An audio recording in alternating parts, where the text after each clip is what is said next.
নমস্কার। মনীষার আসরে আজ শোনাব শ্রদ্ধেয়া সুচিত্রা ভট্টাচার্যের ছোট গল্প আমি মাধবী।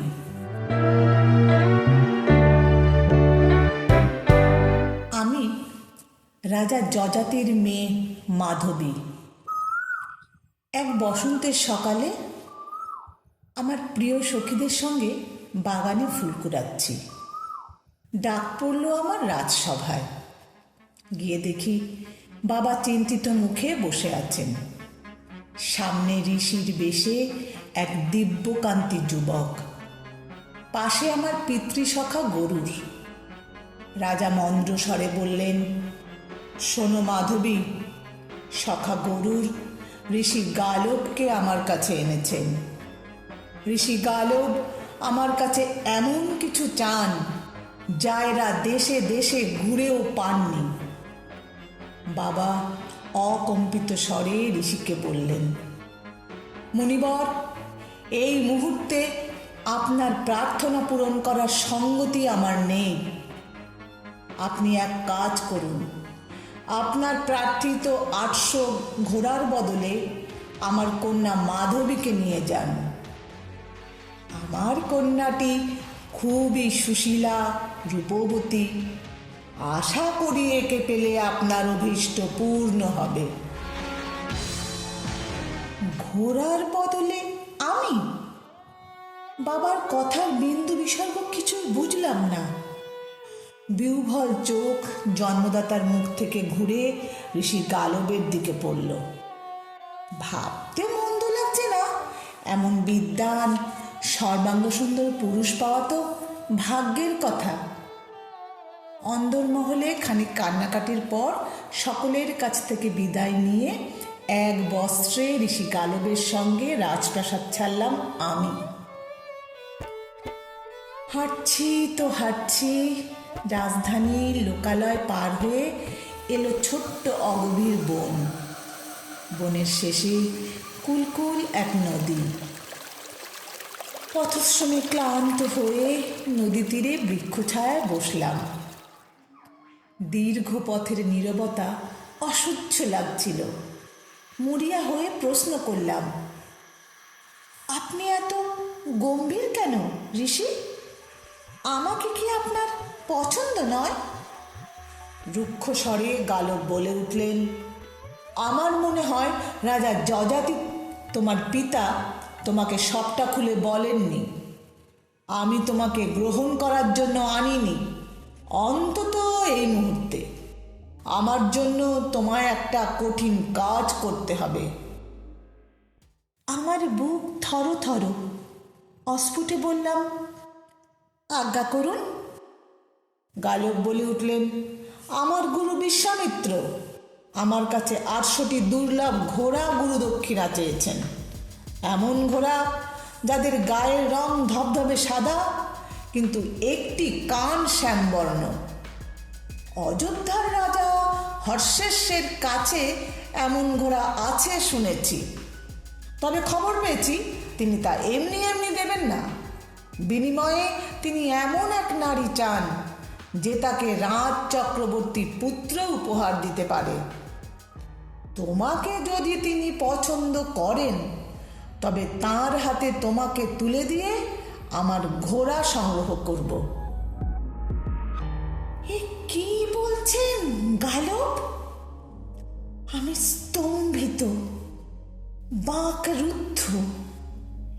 মেয়ে হতে পারি, কিন্তু মানুষ তো। ইনি আমাকে ভাড়া খাটাতে চান? ছি ছি। সম্বিত ফিরতে সোজাসুজি জিজ্ঞাসা করলাম, আমার বাবা এসব জানেন? অবশ্যই, তিনিই তো আমাকে পরামর্শটা দিলেন।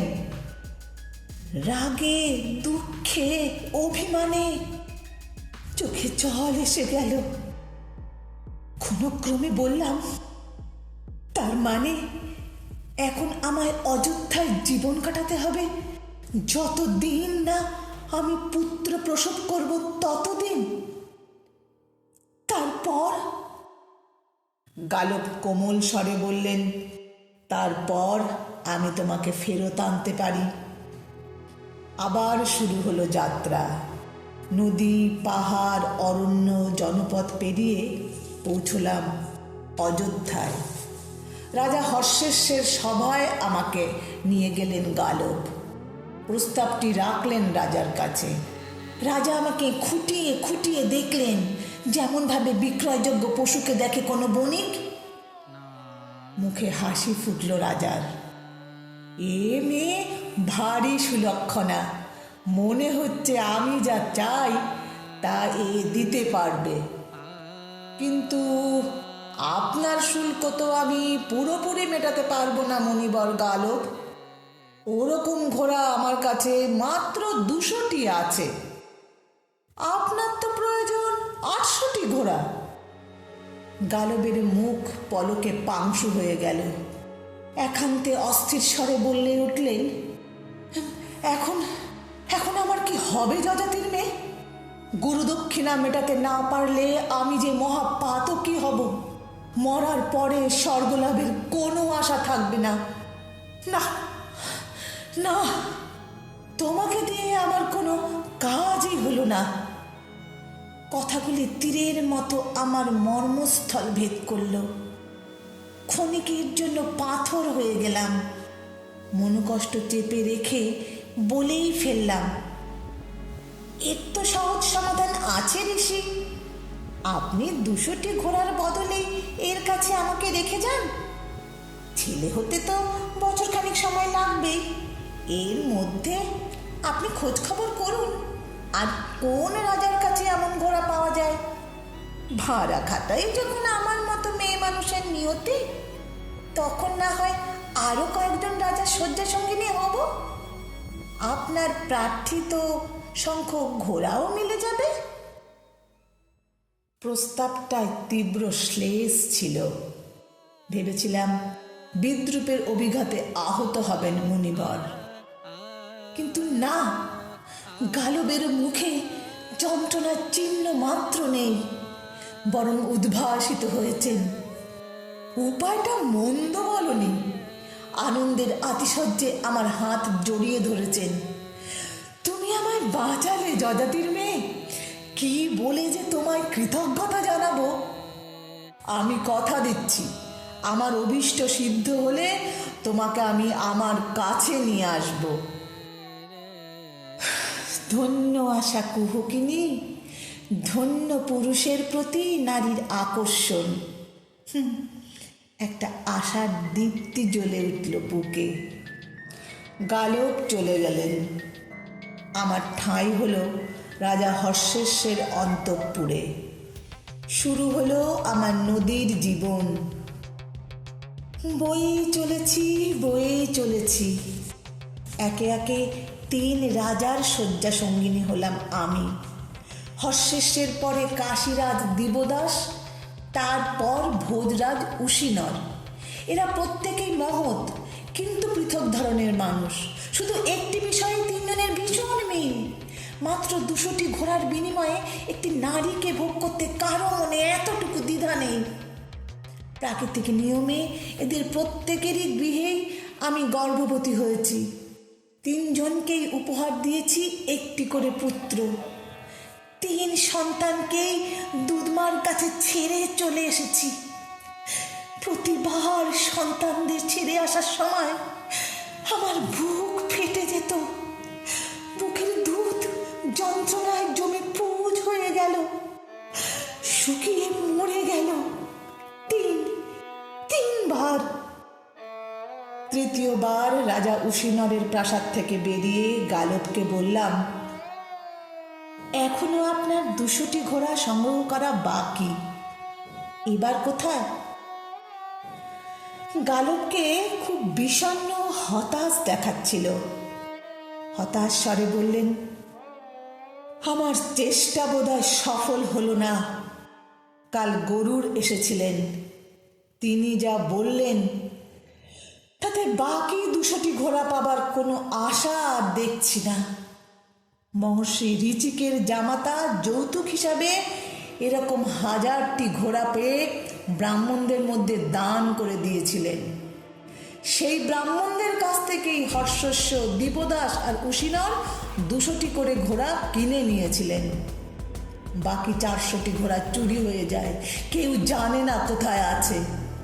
অর্থাৎ আমার আর এরকম 200টি ঘোড়া পাবার কোনো সম্ভাবনা আমি দেখছি না। কি করে গুরু বিশ্বামিত্রকে 800টি এরকম বিরল ঘোড়া গুরু দক্ষিণা দেব? গুরু দক্ষিণা পুরো না দিলে আমি মহাপাতকী হব। বলতে বলতে হঠাৎ অপাঙ্গে আমার দিকে তাকালেন, বললেন, বাকি 200টি ঘোড়ার বদলে গুরুদেব যদি তোমায় রাখেন? গালব আমার হাত ধরলেন। আরেকবার, এই শেষবার আমার জন্য কষ্ট করবে যজাতির মেয়ে? চোখের জল এসে গেল। সামনে নিয়ে বললাম, চলুন। এক ঝলক আমাকে দেখা মাত্রই ঋষি বিশ্বামিত্রের আমাকে পছন্দ হয়ে গেল। 600টি দুর্লভ ঘোড়ার সঙ্গে আমাকেও তিনি গ্রহণ করলেন। এবার আর রাজপ্রাসাদ নয়, মুনির তপবন। তবে পরিণতি একই। ফলত আরেকটি পুত্র সন্তান, অষ্টক। ছেলে জন্মাতেই ঋষির কামজার উধাও, আবার গালবের কাছে প্রত্যাবর্তন। আমি বড় ক্লান্ত, অবসন্ন, তবু মনে একটা ক্ষীণ স্বস্তি। যাক, আর ভেসে বেড়াতে হবে না। গালবের পিছু পিছু হাঁটছি। আবার নদী, অরণ্য, লোকালয় পেরিয়ে বিশ্রামের জন্য এক গাছতলায় বসলাম। পাশ দিয়ে কুলকুল বয়ে চলেছে এক নদী। কাছেই কোথাও কোকিল ডেকে উঠল, ডাকছে, ডেকেই চলেছে। কোকিলের ডাক আরও তীক্ষ্ণ হয়েছে। গালব কাছে সরে এলেন, একদম পাশটিতে, কাঁধে হাত রেখেছেন, পূর্ণ দৃষ্টিতে আমায় দেখছেন। এই দৃষ্টির অর্থ আমি জানি। শুকনো গলায় বললাম, সংযত হন ঋষি। কেন? গালব প্রশ্ন করলেন। এখানে নয়, এভাবে নয়। আর তো কারো কাছে আমাকে পাঠানোর নেই। চলুন আপনার আশ্রমে যাই, সেখানে স্ত্রীর মর্যাদায় সারা জীবন। আমার আশ্রমে? স্ত্রীর মর্যাদায় তোমাকে? সারা জীবন? গালব ছিটকে সরে গেলেন। আশ্রম অতি পবিত্র স্থান।